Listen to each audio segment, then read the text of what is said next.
ada jenis, terus udah gitu limitasnya berapa, kemudian terus plastis limitnya gimana, sehingga nanti kita akan dapatkan indeks plastisnya ya. Terus udah gitu ukuran butir kemudian angka pori, porositas, itu sifat fisis. Tapi kalau sifat mekanik itu ingin tahu dalamnya, kekuatan dia seperti apa. Jadi kalau sifat mekanik itu lebih kepada sifat aslinya dia, sifat yang dia punya ya, sifat yang bawaannya dia. Jadi kalau kita sebagai, kalau saya biasa mengumpamakan seperti manusia, karena sebetulnya perilaku tanah, perilaku batuan itu nggak jauh beda dengan kita juga, perilaku kita juga gitu ya. Jadi kalau dibilang sifat fisik, berarti saya akan melihat oh Roland seperti ini ya kan, terus udah gitu Ajiri ini, terus siapa Akbar, nah itu kita lihat awal, oke itu dari fisiknya, berarti itu sifat fisik yang saya lihat. Tapi saya nggak tahu apakah kalau nanti Roland saya kasih tugas banyak itu bisa menyelesaikan dengan bisa menyelesaikan dengan tenang gitu kan, atau misalnya ada lagi Aji saya kasih tugasnya kemudian stres kemudian nggak tenang dan sebagainya. Nah itu sifat yang di dalam, itu sifat mekanisnya kalau di tanah. Jadi kurang lebih sebetulnya sama, karena kita sama-sama mempelajari perilaku juga ya. Tanah itu perilakunya walaupun walaupun jenisnya sama, belum tentu tanah di satu tempat dengan tempat yang lain itu sama sifat fisik dan sifat mekanisnya. Gitu juga sama kan, kalian sama, laki-laki juga, tapi ternyata belum tentu sama sifatnya perilakunya bagus dengan perilakunya Roland dengan perilakunya yang lain itu sama, padahal sama-sama pria, sama-sama pria. Nah itu tanah juga seperti itu, walaupun sama-sama dia tanahnya adalah clay, kemudian tanah berpasir, tapi ternyata perilakunya beda seperti itu. Jadi makanya yang namanya kalau kita mau mengerjakan suatu proyek atau suatu kegiatan yang berhubungan dengan tanah atau batuan ya, berarti kita harus selalu melakukan suatu pengujian, melakukan suatu analisa terhadap sifat fisik dan sifat mekaniknya. Jadi nggak bisa disamakan, walaupun misalnya di sini kita ketemu clay, kemudian nanti kita mengerjakan di Berau ketemu lagi clay tanahnya, terus kita bilang sama, perilakunya sama, nilai kohesi, nilai ini kadar air dan sebagainya sama, nggak begitu. Jadi tetap walaupun kita sekarang ngerjakan di Samarinda, kemudian nanti selesai proyek ini kita ngerjakan di Bontang atau di Berau, itu harus diuji lagi karena pasti beda walaupun sama-sama clay gitu ya. Jadi kenapa kita harus mempelajari mengenai mekanika tanah, yaitu karena kita ingin mempelajari, ingin mengetahui sifat dan perilaku daripada tanah. Sekarang kalau saya suruh kalian mendefinisikan apa itu tanah, apa itu batuan. Ada yang mau jawab? Rehan, apa itu tanah? Bu, Ya. lagi coba definisi dari tanah menurut saya sendiri merupakan hasil dari pelapukan batu, sedangkan batu sendiri merupakan hasil dari lava atau magma yang sudah membuat seperti itu. Bu, terima kasih. Ya boleh. Ada yang lain? Sekarang kalau batu apa? Batuan, batu. Ada yang mau coba jawab?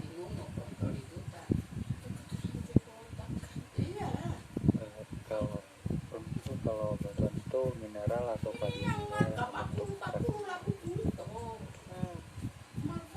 Oke. Ya, jadi kalau batuan itu kan dia terbentuk dari satu atau lebih mineral, ya, dari satu atau lebih mineral. Kemudian dia mengalami proses perubahan temperatur dan tekanan. Kemudian dia ada juga proses pengendapan, ada juga proses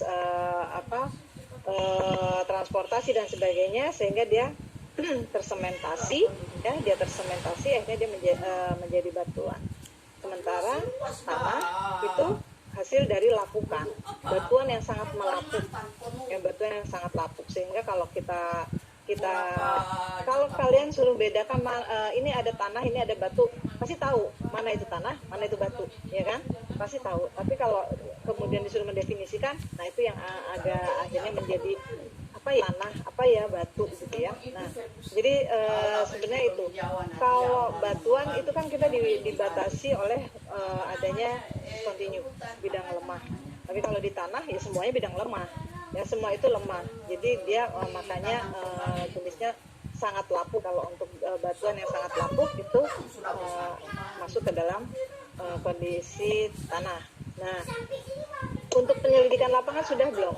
Sudah 3 kali nanam. Penyelidikan lapangan sudah? Belum, Bu. Belum ya, belum masuk ke penyelidikan. Oke, mungkin saya ke penyelidikan lapangan dulu, saya cari filenya dulu gitu. Tadinya saya siapkan tekanan efektif, tapi tekanan efektif sudah. Oke. Saya cari dulu penyelidikan lapangan ya. Aku jadi ceramah ya kalau nggak berumput. Itu di kali papan selama perjalanan itu banyaknya pohon pinus. Kamu ya pohon pinus. Ini ya. Coba ya pemerintah Indonesia masing-masing punya apa? Pemadatan tanah sudah? Masing-masing punya bidang bergerak. Kalau pemadatan tanah sudah belum? Oke. Oke, kalau pemadatan tanah sudah Di berarti situ terus dia colongan diambil orang, dijadiin orang Thailand, orang Singapura. Kabun kak. ini masuk ya.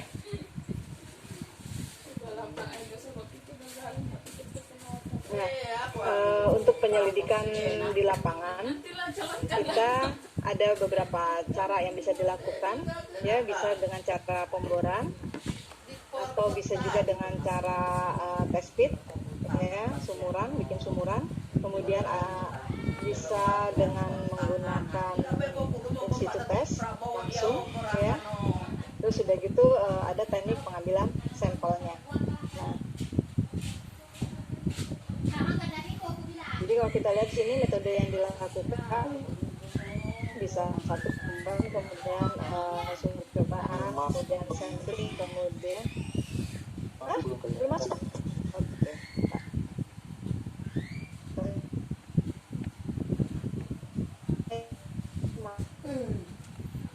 Eleknya Penyelidikan ini sekarang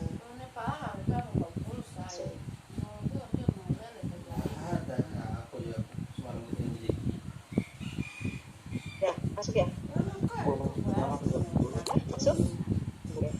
lupa bawa ada buang. Belum nih, kenapa? Lupa bawa tem tadi malam. Ya, jadi ini untuk metode yang dilakukan di lapangan bisa lakukan pemboran, bisa melakukan test pit, sumur percobaan, kemudian ada teknik pengambilan contohnya, kemudian ada proses in situ testing yang berupa penetrasi atau fan test, ya. Kalau pemboran sendiri yang dilakukan dengan tangan, ya, cara yang sederhana. Nah, itu borehole-nya hampir merupakan bagian utama dari setiap penyelidikan tanah. Artinya satu ada bor tangan biasanya auger yang dipakai, ya. Auger itu kalau tanah kita bisa ambil sampelnya, tapi pengambilan sampel di lapangan itu ada dua cara. Sampel itu ada dua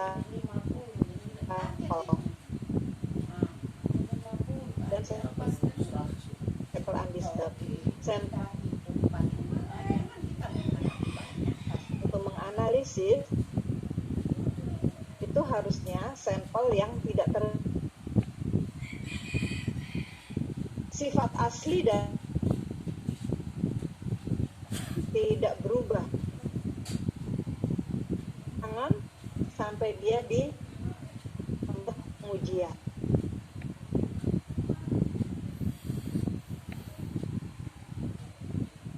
Bisa mendapatkan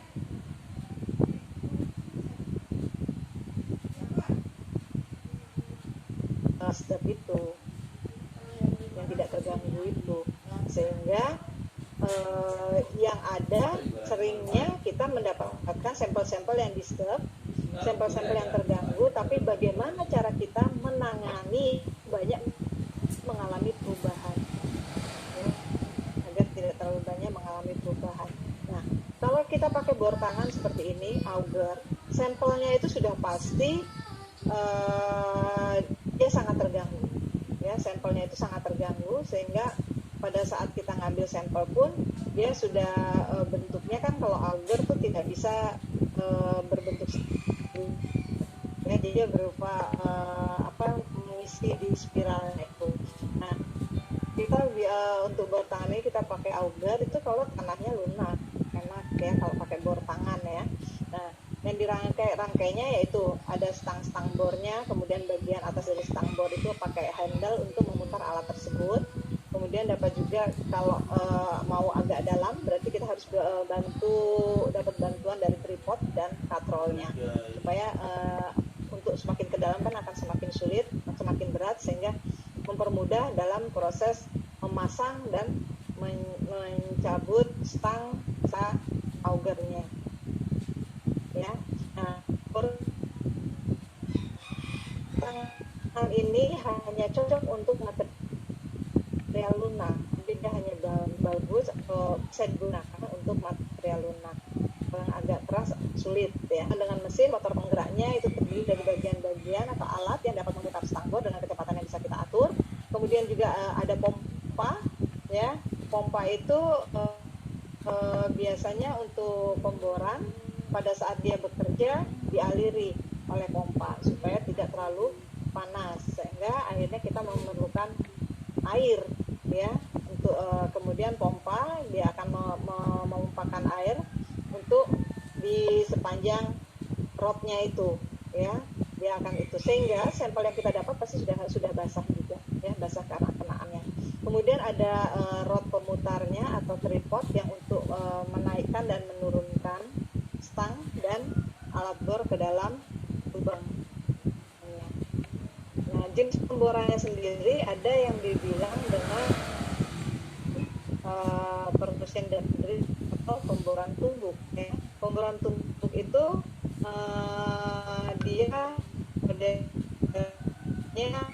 alatnya dipasangi dengan kabel tools yang diikatkan pada ujung kabel dan diturunkan dengan proses dijatuhkan ke dalam lubang bor memakai roda pemutar ya, dia dijatuhkan tek tek tek gitu ya. Nah, pemboran ini bisa dilakukan untuk jenis kerikil dan pasir, Kemudian ada pemboran dengan air, ini yang banyak dipakai ya. Untuk material lunak atau lepas sebaiknya gunakan wash boring. Air akan dipompa ke bawah melalui stang bor ke cutting bit ya, ke alat pemotongnya, dan air pemboran ini akan mengangkut potongan-potongan hancuran tanah ke permukaan. Jadi kan airnya mengalir gitu ya, terus balik lagi ke atas gitu. Nah, pada saat dia balik ke atas, dia sambil membawa yang seperti itu. Penggunaan alat ini tidak dianjurkan bila diingin bahan-bahan yang dibuat. Nah, ini yang kalau kita mau pakai, mau mendapatkan sampel yang undisturbed, ya berarti ini sulit ya, karena mau nggak mau ada pengaruh dari air yang dipompa ini terhadap sampelnya, itu terpengaruh. Jadi penggunaannya juga akan dibuat untuk sesedikit mungkin kita menggunakan sampel kita mengalami gangguan Terus ada ini flight auger atau core cutters. Ya, flight auger itu digunakan bila diperlukan kemajuan yang cepat. Ya, sampel yang diperoleh tidak asli, ya, akan tetapi masih menunjukkan kadar air sebagaimana aslinya. Karena pada pembuangan tersebut tidak menggunakan aliran air. Nah, jadi auger ini lebih bisa dipakai untuk menentukan sifat fisik. Ya, sampel yang dihasilkan dari auger itu lebih bisa dipakai untuk menentukan sifat fisik. Tapi kalau untuk menentukan sifat mekanik sulit. Kenapa? Karena sifat mekanik itu harus dibentuk sampelnya.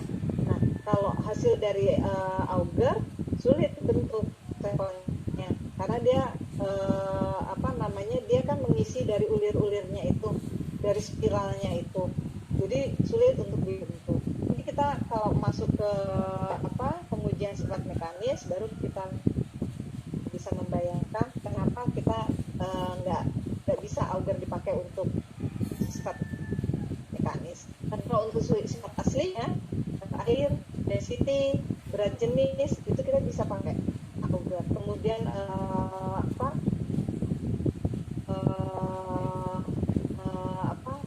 Casagrande, ya, sehingga kita dapatkan liquid limit, plastis limit, kemudian apalagi ukuran butir itu bisa dipakai. Ini sampel dari hasil auger. Nah, kalau dari core cutter itu digunakan untuk mendapatkan core atau inti yang sambung menyambung keadaan undisturbed. Nah, kalau kita mau dapat yang sifat fisik, sifat mekanis, ya kita pakainya ini nih, core cutter. Pengambilan sampelnya dengan cara menggunakan coring, ya. Jadi kita dapatkan coringnya, dapatkan intinya. Nah, ini bisa dipakai untuk uji sifat mekanis. Jadi ini ada dua, ya, ada dua, bisa untuk yang auger itu untuk sifat fisik saja. Kalau core cutter bisa untuk sifat fisik dan bisa untuk sifat gunanya. Untuk material lunak memang paling enak, tinggal ditekan, terus setelah itu kita angkat, dapat sampelnya, ya. Kalau untuk material yang lebih keras biasanya butuh waktu yang agak lebih lama. Kemudian saat ditekan dan diputar itu juga butuh waktu, ya. Jadi beda, tapi kalau alatnya yang dipakai itu sama aja. Yang core cutter bisa untuk lunak, bisa untuk material yang agak keras. Kemudian ada yang core barrel, ya. Core barrel ini digunakan untuk batuan, untuk mengambil sampel batuan atau batuan yang lunak. Batuan-batuan yang agak lunak itu sedimen, ya, model sedimen yang hampir ke tanah itu masih bisa pakai core barrel, ya. Kalau tanah tenaganya terlalu besar kalau kita pakai core barrel, jadi agak sia-sia lah gitu, ya, karena kita terlalu banyak mengeluarkan tenaganya, sementara yang kita ambil kan lunak saja untuk tanah itu. Nah, kemudian dia bisa juga untuk lempung yang keras dan kerikil serta pasir padat. Kenapa dibilang lempung keras? Karena lempung itu, ya, sifat lempung itu pada saat dia belum dibongkar, dia masih berada kondisi aslinya, kadang kita terkecoh seolah-olah batuan, seolah-olah dia itu seperti batuan. Jadi dia sangat keras lempung itu pada saat dia belum apa-apain, masih berada dalam kondisi aslinya, belum dibuka. Akan tetapi saat dia sudah mulai dibuka, dikupas, dan dia sudah berhubungan dengan udara luar, kemudian sudah terkena hujan langsung, matahari langsung, dia akan bergerak, akan mengembang, ya.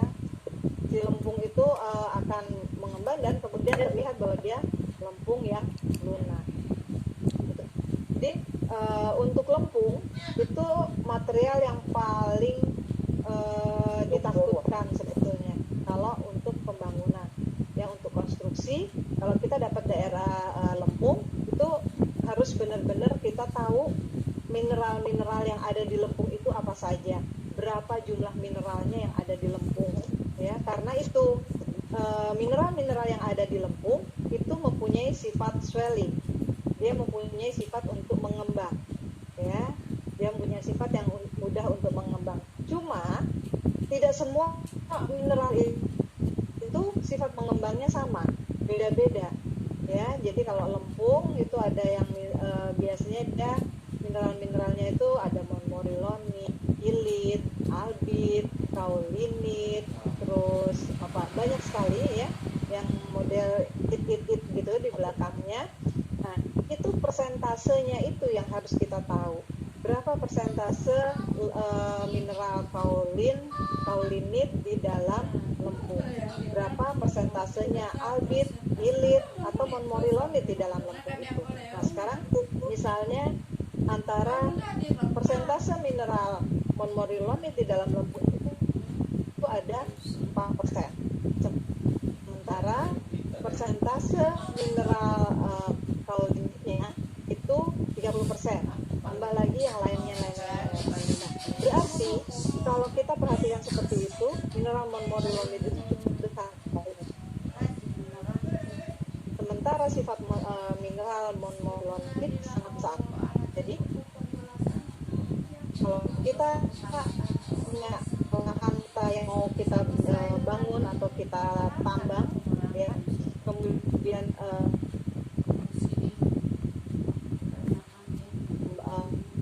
konstruksi di situ, karena mau tidak mau begitu ada hujan langsung mengembang bos. Nah, saat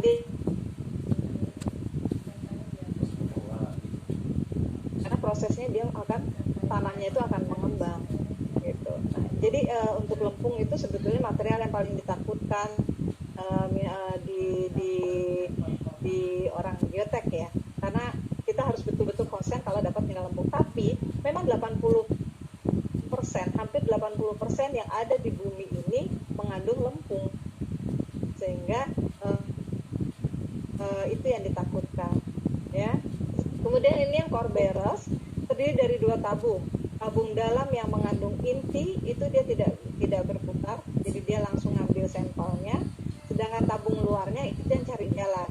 Nah, tabung luarnya berputar untuk membawa. Jadi yang di dalam itu tinggal ngikutin aja. Tetap menggunakan air, ya, tetap menggunakan air untuk mendinginkan atau sebagai pelumas dari bitnya, dari ujungnya, ya. Kemudian air juga fungsinya untuk mengangkut potongan-potongan tanah itu ke permukaan. Nah, otomatis karena kita memerlukan kita memerlukan air, maka kita harus siapkan bak penampungan, ya, bak penampungan. Jadi kalau kita ngambil sampel itu kan tidak selalu kita dekat dengan sungai, ya. Kadang kita masuk di dalam hutan. Kalau orang geoteknik itu kerjanya itu ya memang rata-rata lebih masuk ke hutan gitu ya. Kemudian kalau suatu pekerjaan pertama-tama yang membuka itu adalah orang-orang geotek. Jadi dia otomatis karena dia pertama, maka dia akan mendapatkan kondisi asli awalnya. Ya, beda dengan kalau di sipil itu ada yang namanya geoteknik, ada yang namanya konstruksi. Nah, kalau orang geoteknik itu yang bagian ini menyelidiki tanahnya, nanti hasil dari kondisi tanah itu seperti apa, baru dikasihkan ke orang konstruksi. Orang konstruksi yang bangunnya. Jadi yang kalau di gedung berarti itu kerjaannya konstruksi. Tapi untuk fondasinya yang hitung itu orang geotek. Yang hitung itu orang geotek untuk menghitung fondasinya. Apakah dia pakai fondasi dangkal, apakah dia pakai fondasi dalam, apa dia harus pakai fondasi tiang dan sebagainya, itu orang geotek yang menentukan. Sementara untuk bangunannya, konstruksi dan arsiteknya. Oke, ini bagiannya ya, ada kolamnya di sini untuk menampung airnya. Jadi kita akan siapkan air ini, nanti dipakai bolak-balik airnya ini, ya, dipakai bolak-balik airnya ini untuk pekerjaan di sini. Ya, jadi ini hanya memperlihatkan bahwa kalau ini ada kolam penampungan di sini, maka bekerjanya seperti ini. Ya, ada stangbornya, kemudian ada bitnya di sini, ya. Jadi itulah skema pemborannya. Ini ya tahap persiapan pengambilan sampelnya. Ini waktu coringnya, ya, waktu kita mulai ngebornya. Kemudian ini sudah mulai ngambil sampelnya, coring sudah dijalankan ya, sudah siap untuk mengambil coringnya, sudah dinaikkan coringnya, kemudian kita lihat ini. Nah, begitu dibuka ini udah langsung kita siapkan tempat-tempat untuk mengamankan si sampelnya supaya sampelnya tidak banyak mengalami perubahan ya. Nah, begitu dibuka biasanya akan dilihat dulu ya, material apanya. Nah, kemudian setelah itu dia mulai dilepaskan dan dimasukkan ke dalam plastik. Nah, prosesnya kalau yang ini namanya coring ini, begitu dia sudah dibuka seperti ini harus di wrapping pakai plastik yang tipis itu, diselimutin, dia harus diselimutin seperti itu, di wrapping. Setelah di wrapping kemudian selimutin lagi pakai aluminium foil,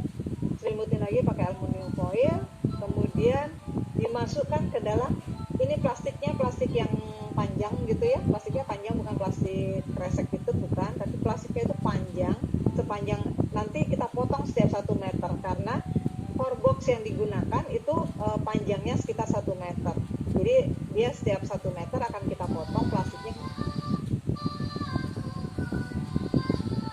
kan namanya pipa ya, kalau ada pipanya itu. Nah, jadi begitu sudah dibungkus dengan plastik ini, kemudian kita masukkan ke core boxnya. Kalau kita nggak pakai core box, berarti kita harus pakai paralon, pipa paralon. Dia dimasukkan ke dalam pipa paralon, kemudian pipa paralonnya itu kita tutup sehingga tidak ada lagi air yang bisa keluar. Air itu tidak bisa menguap. Tujuannya untuk apa? Supaya kadar air tidak berubah. Oke.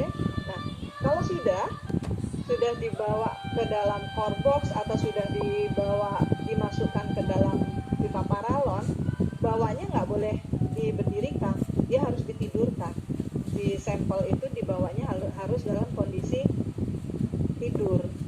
Jadi menghindari perubahan kadar air, gitu ya. Jadi dia harus dalam kondisi tidur dan juga takutnya nanti dihancur, ya. Takutnya si ininya tuh hancur sampelnya. Jadi kalau dia hancur sulit untuk lakukan uji mekaniknya nanti, gitu. Jadi perlakuan sampel itu sangat menentukan, ya, untuk pengujian selanjutnya. Kemudian kedua tuh ada tadi test pit ya, sumur percobaan. Kalau sumur percobaan nggak bisa terlalu dalam, ya, nggak bisa terlalu dalam. Kalau kayak tadi coring itu bisa sampai puluhan meter ke bawah kita ambil sampelnya. Tapi kalau test pit kita nggak bisa terlalu dalam karena sistemnya ini digali, ya, dan lebih pada kita melihat biasanya ketebalannya, gitu ya. Kita mau tahu jenis tanahnya, kemudian ketebalannya berapa, gitu, hanya menggunakan test pit. Tujuannya itu dia mengetahui jenis tanah, kemudian tebal lapisan tanah. Ukurannya 1 sampai 1,5 meter, dilakukan sampai kedalaman tertentu selama bahan yang digali masih memungkinkan dan permukaan air tanah di tempat tersebut masih lebih dalam dari dasar penggalian, ya. Jadi sampelnya hanya gitu saja kalau untuk test pit, ya. Keuntungannya lubang-lubang memberikan gambaran yang lebih jelas tentang susunan lapisan tanah. Ini lebih ke geologinya, ya. Dapat mengambil contoh berupa potongan-potongan yang besar dari dasar dinding lubang galian, ya. Kita bisa ngambil sampelnya, ya. Kemudian di wrapping, bungkus dengan aluminium foil, baru kita bawa. Jadi semua sampel-sampel itu harus diperlakukan seperti itu, ya. Baik itu sampelnya sudah dari auger yang hancur-hancur, ya, yang itu tetap pada saat kita mau membawa untuk sampling nggak bisa hanya dimasukkan ke plastik kresek aja, nggak bisa. Jadi dia harus kita tutup dengan plastik wrapping yang tipis itu, yang bisa membentuk itu, ya. Nah, itu harus ditutup dulu dengan itu, kemudian tutup lagi dengan aluminium foil, baru dimasukkan ke dalam kresek, dalam plastik yang lebih besar. Kayak gitu. Perlakuan sampel itu harus seperti itu.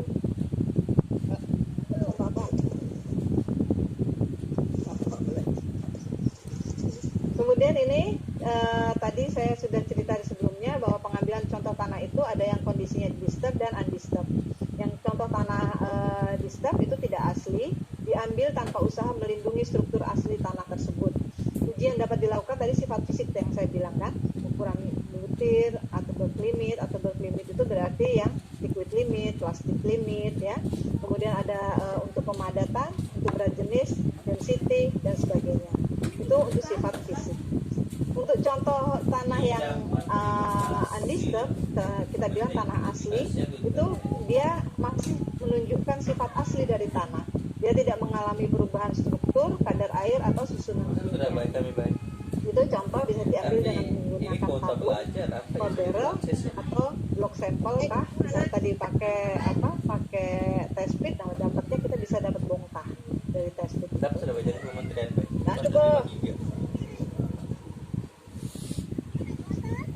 Nah, 5 giga internet kemudian biasa, untuk tabung contohnya 45 yang itu. banyak digunakan adalah material lempung lunak sampai dengan sedang. Nah, kerusakan contoh yang diambil dengan tabung biasanya pertama keadaan dan ukuran tabung contoh nih yang kita lihat ya, tergantung dari keadaan dan ukuran tabung contohnya. Tebal dinding harus setipis mungkin ya, diameter dalam tabung, nah ini ada hitungannya. Main game. Kemudian permukaan dalam dan luar tabung itu harus licin ya, supaya materialnya tidak menempel, tidak lengket. Kemudian ujung pemotong tabungnya juga harus bagus, jangan yang tumpul nanti hasilnya rusak sampelnya ya. Kemudian perhatikan juga cara pelaksanaannya, ada yang prosesnya ditekan, ada yang prosesnya ditekan dan diputar, ada yang prosesnya diputar ya, cara pengambilan sampelnya.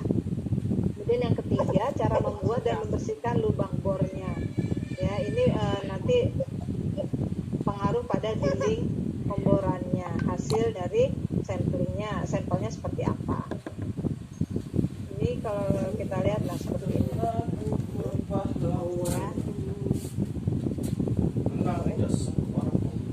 Tapi kalau tanah biasa mereka tidak buka seperti ini. Kalau yang tanah itu si tabungnya dibawa langsung. Jadi pada saat kita coring, terus diambil itu dia sekitar 50 sampai 60 cm itu. Nanti ya kita lepas, jadi